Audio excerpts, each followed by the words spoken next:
So thank you for coming. I'm attorney Gloria Allred, and this is Ebony Jones, and I'm going to be making a statement, and then Ms. Jones will be making a statement. Thank you. Patty?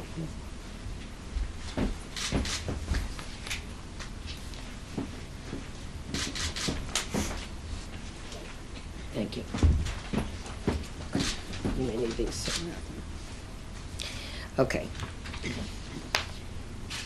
This is the letter that I sent to Commissioner Silver of the NBA, and it says the following, and it was received today, Federal Express.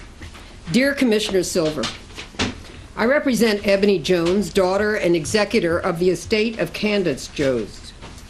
Candace Jones, an African-American woman, was one of 19 plaintiffs who brought a race discrimination suit against Mr. Sterling for his mistreatment of African American and Hispanic tenants at apartment buildings he owned in Los Angeles. At the time Mr. Sterling bought the building, Ms. Jones was a tenant of the building. She was 66 years old, blind, paralyzed on her right side, and suffering from sickle cell anemia and high blood pressure. As a result of her disabilities, Ms. Jones was confined almost entirely to her apartment. Despite her confinement, Ms. Jones loved her apartment, considered it her home, and was very happy. As has been reported by ESPN and others, upon acquiring the building in which Ms. Jones lived, Mr. Sterling began a campaign to force her and other African Americans out of their apartments. The details of that campaign are sickening and include deliberately leaving Ms. Jones without a working stove, sink, refrigerator, or toilet in a flood-ravaged, fungus-ridden apartment. Further details regarding Mr. Sterling's conduct are set forth in the statement of Ms. Jones' daughter and my client, Ebony Jones, attached to my letter.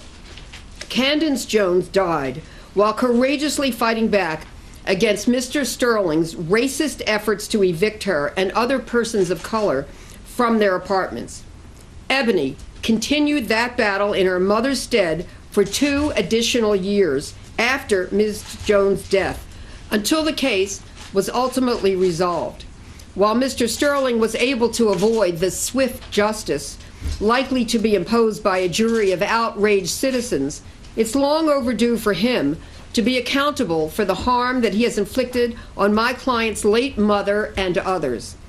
I commend my client for the courage that she has shown in stepping forward to tell her mother's story. It is very difficult for a young woman to stand up for what is right when the perpetrator is one of the wealthiest and most powerful men in the city. However, she has done so because she felt that it was important for others to learn from her mother's struggle against racism, and for Mr. Sterling to learn that his racist actions can result in serious consequences to himself. We think that the time is long overdue for him to be held fully accountable for his misconduct, and we're glad that the NBA can help to do so by imposing appropriate penalties on Mr. Sterling, including stripping him of Clippers franchise ownership rights. Ms. Jones and I fully support your sanctions of Clippers owner Donald Sterling in the wake of his racist comments.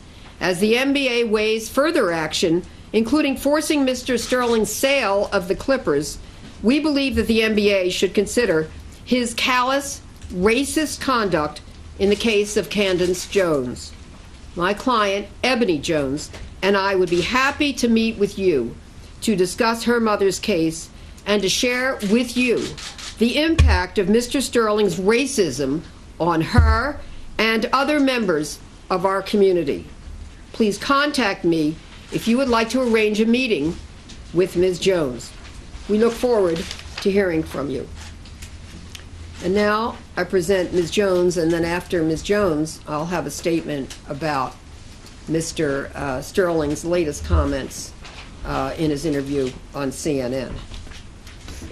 I think I need a tissue. It's okay.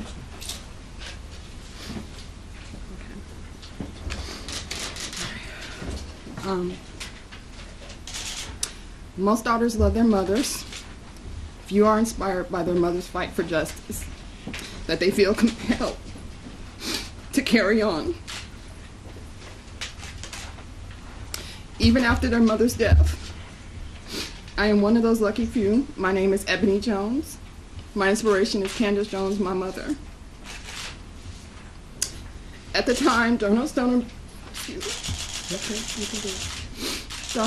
bought the building in which my mother lived for 8 years, 445 South Ardmore Avenue in Los Angeles, California. She was 66 and by then legally blind. But even before she became legally blind, my mother did not see race. She saw, heard, and related to people as people. Her message was clear. Look at a person's conduct, not the color of her skin or the kink of their hair. She was a professional hairstylist who worked with all races every day of her life and won awards from BDSM for cutting hair. By the time Mr. Sterling acquired her building in 2002, my mother was paralyzed on her right side because of a blotched spinal infusion. This left her permanently bent over on her right side. She couldn't walk without great difficulty. She also suffered from sickle cell anemia and high blood pressure. I never heard her complain about any of these conditions.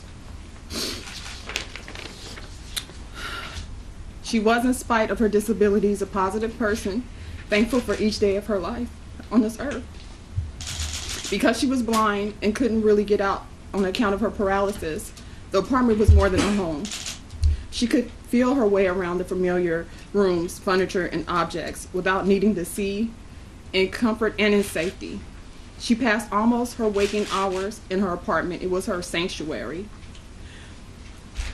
When Mr. Sterling took over the building, my mother lived in apartment 121.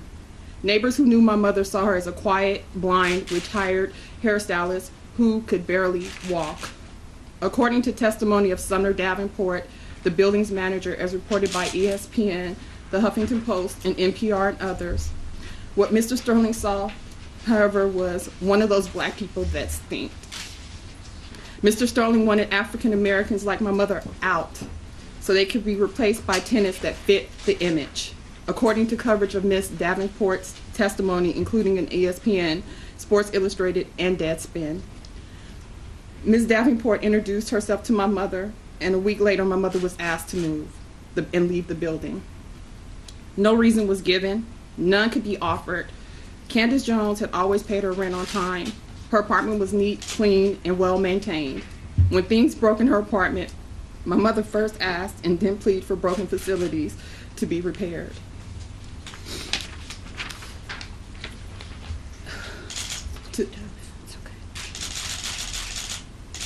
To do this, she repeatedly made what a difficult situation was, I guess, for her manager's office, where Ms. Davenport listened, nothing was done. I also requested that these repairs be made many a times, including calling Mr. Sterling's office, and Mr. Sterling refused to do anything. The needed repairs were not minor. First, the stove, next the icebox, the dishwasher stopped working, the toilet broke. Still, Mr. Sterling did nothing. My mother and I are literally forced to dispose of her feces by hand. It seemed to my mother that Mr. Sterling tried to make conditions in her apartment so disgusting that she would just break down and move. When the elevator in front of my mother's apartment also went out, Mr. Sterling did nothing, forcing my half-paralyzed mother to climb stairs at her own risk.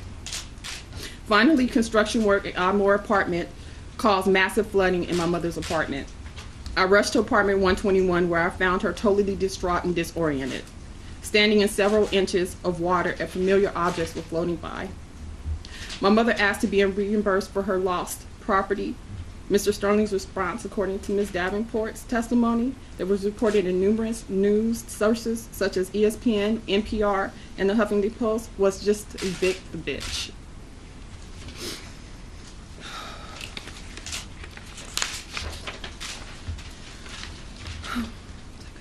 Because of the flooding and Mr. Sterling's unwillingness to clean up, fungus quickly spread throughout my mother's apartment. The sink of mold filled the place. Her one-time sanctuary was turning into an uninhabitable cage. I can recall being on hands and knees month after month, trying to scrub away the gray fungus that grew like mushrooms, to wipe away the stench of the flood waters. According to Ms. Davenport, as reported by multiple news sources like ESPN, NPR, and the Huffington Post, Mr. Sterling considered blacks not clean. Could Mr. Sterling remain clean if he lived in a home with no working stove, dishwasher, icebox, or sink, while he daily carried on his own excrement out in tissue paper and plastic bags?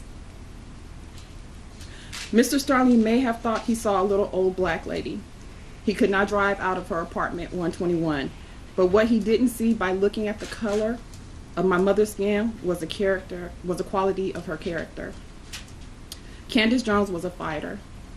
She first reported the living conditions at the Ardmore Apartments to the Housing Rights Center. Then she began to help organize tenants to fight for their civil rights. Over the course of next several months, my mother helped bring together 18 other tenants to take action against the most powerful man in Los Angeles. Their suit was filed in early 2003 and became the way of answering who sought to tell her who was not good enough to live somewhere because of her race. In the process, she became more than just my mother. She became an inspiration and a civil rights hero.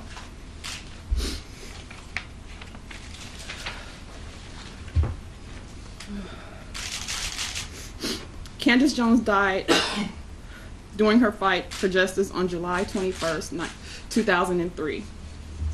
I continued in her place, finishing the deposition she could not, prosecuting and ultimately concluding the case in her stand.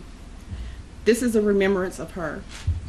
My hope is that my mother's life and her fight against racism serves as an inspiration not only to me and to others who knew her, but also to anyone who needs the courage to stand up to Donald Sterling. Thank you.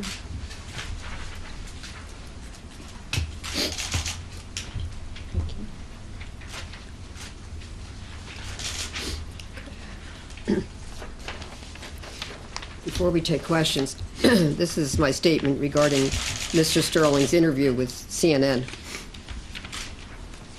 Yesterday, Don Sterling taped an interview with CNN, although he said in the interview that in reference to the racist statements that he made, quote, "I'm apologizing and I'm asking for forgiveness," end quote. He also said that he was, quote, "baited," end quote, into making those statements. I consider this a non-apology apology because his baiting statement appears to attempt to excuse or justify the racist statements that he made and place the blame elsewhere. Sterling needs to stop avoiding and evading responsibility and making ridiculous, self-serving, and pathetic excuses for what he said. His statements cannot be justified, and his attempts to obtain public sympathy by pointing the finger elsewhere do him no good. The devil made me do it defense just won't work. He also stated, quote, "Am I entitled to one mistake in 35 years," end quote. The problem is that he has not made just one mistake. What he said should not be viewed in isolation. What he allowed to happen to the mother of Ebony Jones was not a mistake. It was an outrage, and this must also be considered by the MBA. This is a copy of the lawsuit that was filed. This is a housing rights lawsuit, and it has happens to be the third amended complaint, but it has Ebony Jones's name on it. And also, we do have this picture of Candace Jones. May she rest in peace.